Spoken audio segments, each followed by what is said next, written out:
Clear to close ASAP. Hey guys, Aaron.Schaefer here. I wanted to make a really quick video about mortgage rate pricing.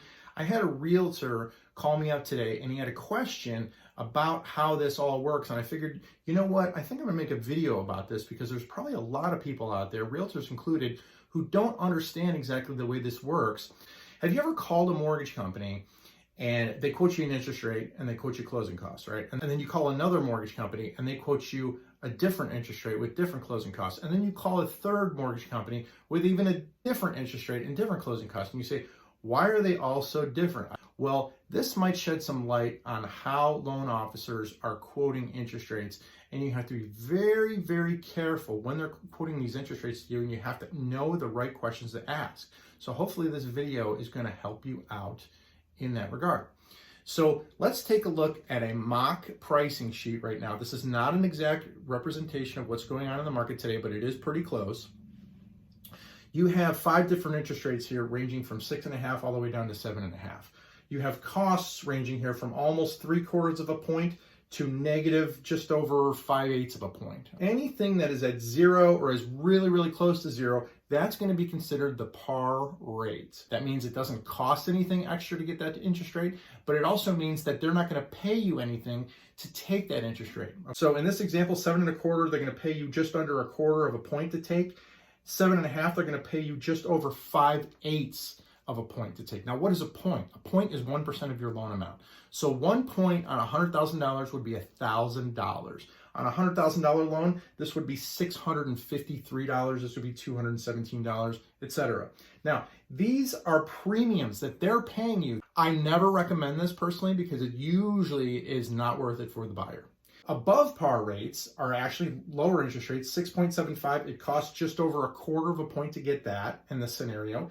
6.5%, it costs almost 3/4 of a point to get that. What this is you're buying down your interest rate. You're paying money to take a lower interest rate, okay? So in this scenario, say you have a $300,000 loan, and that's $653 for every $100,000. So that's what? That's $650, $1,300, it's almost $2,000 that they're paying in your closing costs. Now the question is, if you take a higher interest rate at 7.5%, how long is it going to take you to pay over $2,000 in extra interest over the life of the loan? It's probably not going to take you too long. Now, go to the flip side. You're buying down your interest rate. So you buy it down from 6.99 to 6.75, and you pay just over 1/4 of a point to do that. Well, in a loan scenario where it's $300,000 and that's $264 for every $100,000, it's about $750, $800, right, for that. If you're paying $800 to get a lower interest rate, now the question becomes, when do I recuperate that? So you save money by getting the lower interest rate, but you're spending money to get that interest rate. So it costs $800 to get that, and you save $40 a month, okay? It's only gonna take you 20 months to recuperate that. Anytime after you've been in the home for 20 months, or been in the mortgage, that is, for 20 months, now you're saving money. Same thing here. It's gonna cost you more, but you're gonna recuperate quicker because you're at 6.5% instead of 6.75.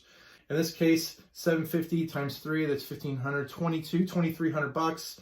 But now say you're saving like $80 a month, right? You're going to save $80 a month for the life of the loan. If you're in a 30-year loan, you're going to save $80 a month over the 30-year period, and it only costs you 3/4 of a point to get that. So typically, if you're going to be in the home for a long time, or at least in the mortgage for more than 3, 4, or 5 years, it typically pays to buy down your interest rate a little bit. But when you see an interest rate of, say, 5.25%, and you know that's way outside what the market is doing right now. Everybody's quoting 6.99%. Why do you have 5.25%? What are the costs to get my interest rate? That's what you have to ask them. And they say, well, it costs 5 points to get that. 5 points? 5 points on a $300,000 loan, that's $15,000. How long is it going to take you to recuperate that $15,000? That's what you have to ask yourself. So this is the way that mortgage rate pricing works. And I always say the best buyer is an educated buyer. I hope this helped you out.